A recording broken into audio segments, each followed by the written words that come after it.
जमलं आई हे घ्या. थँक्यू बरं का. म्हणजे अगं कामाला बी लागली सोय ग.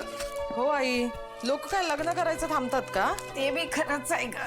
साड्या आलेत फॉल बिडिंगला, ब्लाऊज आहेत, म्हटलं करून घेऊया, तेवढे 4 पैसे मिळतील ना. अरे वा. चंदन एवढं मन लावून काय वाचायला लागलंय पेपरात? हा कुठला नवीन पिक्चर कुठे लागलाय ते बघतो. पिक्चर.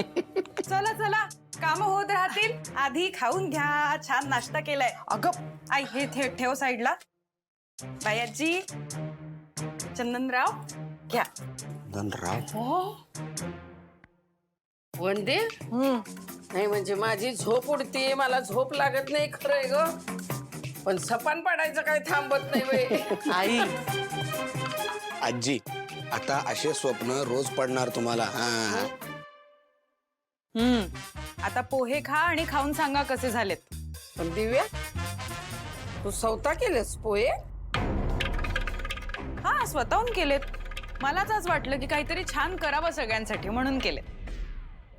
दिव्या तू अशीच कामं करत राहा, मग मी पण बघते कोण तुझं कौतुक करत नाही ते.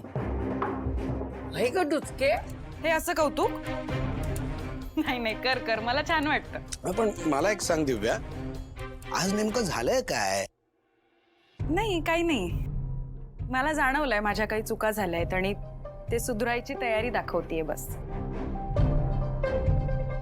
संसारातल्या चुका कळायला लागल्या ना का संसार कसा सुखाचा होतोय. पण फक्त संसारातल्या नाही, बाकी चुका सुद्धा कळायला पाहिजे. हा. काय हो हो आले आहेत की, म्हणूनच त्यासाठीच प्रयत्न करतेय. आणि म्हणून मी आशु आणि शिवासाठी पण नाश्ता केलाय. आता जाऊन देणार आहे त्यांना. अगं बाई हो का? नाही चांगलंय, म्हणजे प्रयत्न दिसतात बरं का तुझे. हा चंदन